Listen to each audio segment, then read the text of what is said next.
If you remember, a few weeks ago, we took a trip to Ocean City to visit Ripley's Believe It or Not and their new warehouse space that they opened up for a new exhibit. It was super cool, super fun, but the fun did not stop there. Things got a little spooky at night.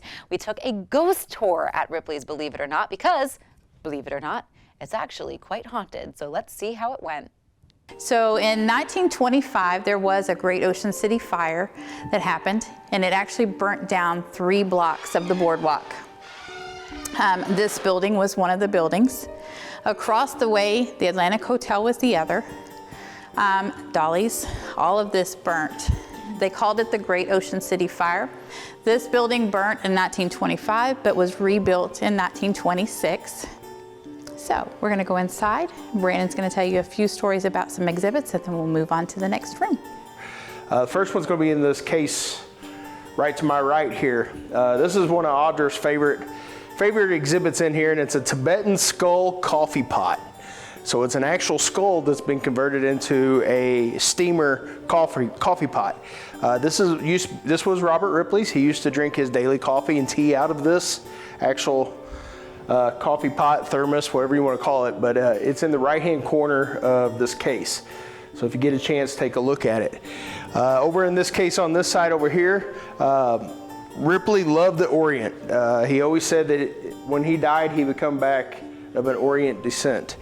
So in this case over here, there's a couple different things that Ripley himself, like I said, used to carry along with him. He would take and bring along. One of them is the Japanese geisha girl wig. That was actually his that he used to wear with his samurai suits. All his different armor and stuff like that. So that actually traveled. That is the actual case that it traveled in. So that is something that's really, really cool. But right on this picture right here, I love telling this story because I can't do it, but this was his bedroom. He slept with the Buddhas. He was scared absolutely to death to be by himself. So Robert Ripley always had the Buddhas, always had people around him. But if you look at this picture really close in the back, that is actually his bed. It was a 12-foot by 12-foot square bed, and it was literally covered with 24-karat gold Buddhas and different things that he slept with every night. So this room right here, until here recently, was always kind of quiet. It's kind of where we got people ready to go for the tour, ready to go and have a good time ghost hunting, right? Well, as the little hallway you guys walked up coming around the corner, about 3 months ago, it was Christmas time, right around that time. We're in here, we had a paranormal team here. You heard Audra talking about Sean. He brought one of his teams down here, just weekend getaway. They ran down here, they knew they'd have fun.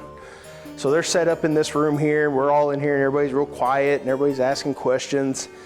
Well, Audra's new toy that she has that plays the accordion child's play music was sitting back on that back hallway.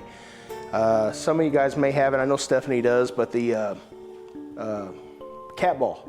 They had cat balls all lined up in the floor here, right?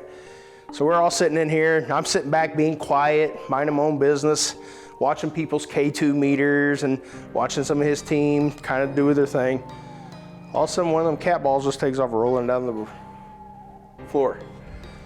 We're like, whoa, never seen that before. You know, it's something new. So here we are, we're messing with it. In mind of doing that, all of a sudden, that kids box started going off and played and played and played, and there's nobody around it. So Sean started interacting with it, and as he would ask questions, it was answering us, yes and no. Shut off for yes, turn on for no. It was just interacting. Well, he had to go use the restroom. He left the room, it turned on and never shut off until he come back in the room. This room here is probably used to be, I would say, our second most active room in here. The ramp coming down from the tunnel there is where Alex experienced the knock on the wall today that made her and Katie look at each other like they were crazy. But yeah, so this room here, you hear footsteps, talking, knocking, your K2 meters in here. Oh, There you go. Something's close to the REM pod. Can you walk away from it? Me? No, Not you. Yeah, see, there you go. That little thing right there start going off. So basically what this is, kind of explain that to you. You have to get close to it before it goes off.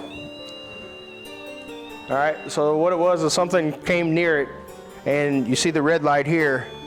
It actually is still here, but it's not producing enough energy to make it go off.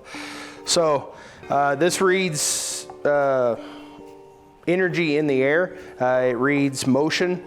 So all it takes is something close to get to, like a radio antenna, and it'll make it go off. So it works very, very well in this room. Some nights it don't make a noise.